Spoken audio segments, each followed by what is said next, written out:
back to my channel. If this is your first time here, hello, my name is Mika. Thank you so much for stopping in. So let's talk about allowing your imagination to guide you. What I mean by that is, if you can think it, if you can imagine it, if you can see it in your mind, you can do it. It's just your imagination, the things that you can imagine, the things that comes across your mind when you least expect it. You may not even be thinking about something, and then you'll randomly get this daydream, or you'll see something that involves you. Maybe you'll see yourself making more money. Maybe you'll see yourself dressed in a certain way. Maybe you'll see yourself with a certain type of person. It's just all type of things come to your mind. But you know what I believe that is? I believe that that's just a preview of what God is trying to let you know. He's allowing you to see just a little bit into your future, what you could have, because it may be what he has for you. So with that being said, allow those thoughts and that imagination of yours to grow. You know, water that seed. If it comes across your mind, it's not going to always be there. Like, honestly, the universe, God, whatever your higher power is, they're not going to force you to accept whatever gifts or whatever is in your imagination. They're not going to force you. So it's not going to be constantly, you know, like, okay, wait, I need one more time. Like every day, the same thing comes to my mind. Now, in some cases, if you're thinking about it, you're mentally watering that seed, it may come back to you. Like, you may think about it, you may see it, a flash of it today, and then you may, ponder on it, watering that seed. And then you'll notice maybe a day or two from now, you'll start thinking about it again, but it makes a little bit more sense. Things are piecing together a little bit more. That's possible. In fact, I've done that. Before I even moved to Texas, that's exactly what happened. It came to my mind. I felt led to do it. I didn't want to, because who wants to just uproot their life and start over somewhere new where you don't have, you don't have that closeness and the closeness of your friends and closeness of your family. Granted, blessingly, I had friends here as well as family here, but we were not close knit because I was living 1,000 miles away in Indiana, and I had my close knit family and friends there. So uprooting my life, that was the furthest thing that I wanted to do. But it kept coming to my mind, but it was random. It would come, and then maybe 6-7 months later, that thought would come back again. I had no idea why I wanted to move here or why I had to move here. Let's put it that way, because I had never visited before. When those thoughts was coming, it wasn't like I visited and I was like, oh, I just love it so much. I want to go. So I knew nothing about a specific Houston, Texas. And at that time, when it first started coming to me, this was about 7-8 years ago. None of my family was here. Everybody moved here within the last 2 years. So I was going to, if I would have followed what God was telling me back then, I would have been here with nobody, absolutely nobody. So it was like, those thoughts kept coming. And then I pushed it away. They would go away for a little bit. And then I would imagine myself again in Houston, Texas. Like, why Houston? Why can't I stay where I have my family and my friends? Because I was actually okay in Indiana, but it was only so strong. It just kept coming and coming. Finally, I gave in, and I was like, okay, God, for my belief, but you can say universe.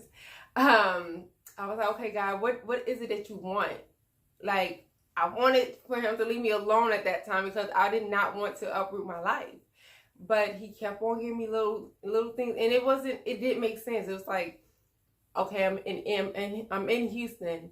I don't know anything about Houston. This is all imagination. Like, I just kept imagining me here, and there was no, like, I couldn't see the background. I just knew, like, when I was handing my ID, like, I'll see myself with an ID that said Houston.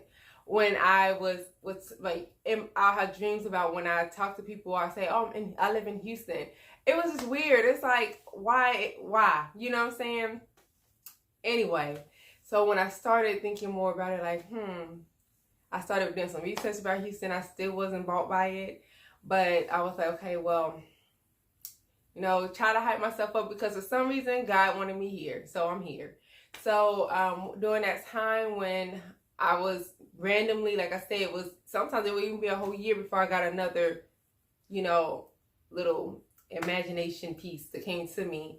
But once I started watering that seed mentally, and I was just thinking about it, and then I started researching, then the thoughts they start coming more, more frequent. Like every 2 to 3 months, I would get another thought, or I'll have a dream. It'd be in my imagination of me living somewhere totally different than where I was accustomed to, used to, and where I was comfortable.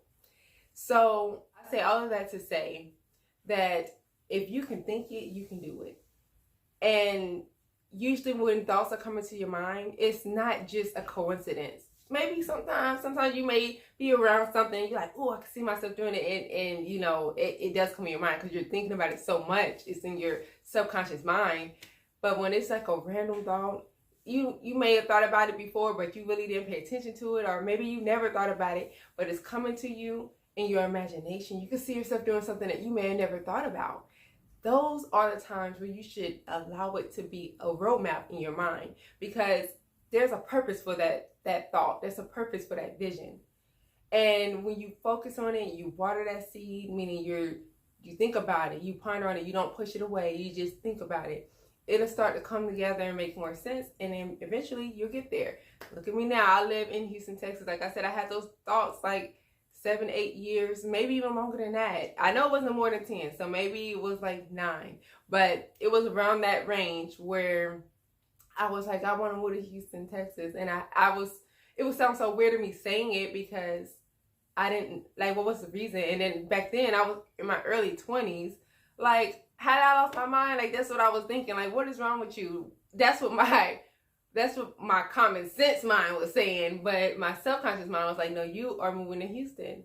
And I didn't know how I was going to do it. I didn't know what I was going to do. I tried to drag my partner with me. I was like, oh, let's move to Houston. They didn't want to go. Then I wanted to drag family members I was close to, like, let's move to Houston. They were like, no, I'm not going to Houston. Like, it was crazy. I was trying to connect myself with people who would go with me so I could feel comfortable and still have that same comfortability that I had back in Indiana. I wanted them to come with me so I could feel comfortable in doing what God was telling me to do. But as we see, that did not happen, because God doesn't work like that. If he has a calling for you, if he has something for you, he gives you a vision, it's for you. It's not for everybody else. And you can't strategically place people along the path. He's going to do that.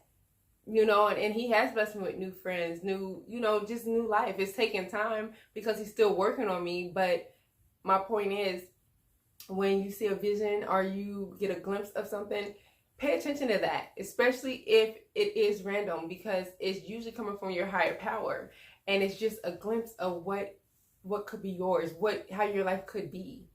And so the things that I literally, like I said, it was small visions, like seeing myself with a Houston, Texas ID card, or telling folks, having dreams and telling folks like I live in Houston, and just real things like that. It's all come to pass because I've seen it, and I just gave up my power to God, because I was like, I'm tired of being like run down about it. But my point is, if you can see it, if you can envision it, you can do it. And I'm doing it. I'm living proof. I had a vision. I'm here. And this happens with a lot of things, big and small, in my life. It's just like a mental vision board for yourself. In fact, a lot of people, they write down their visions. That's what vision boards is. It's just the glimpse of what they see themselves doing, or what's coming to them, what they know, or what they're feeling that they deserve, or they feeling that's the next move in their life. So like I was saying, just don't ignore those visions.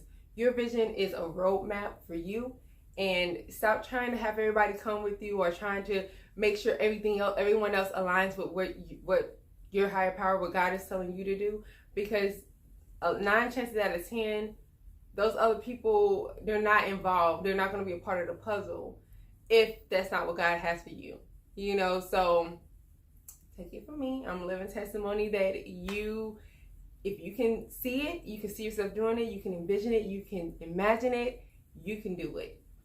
Y'all let me know what you think in the comments below. As usual, if you talk with me, I talk back. We can get the conversation going, and we will talk next time. Bye.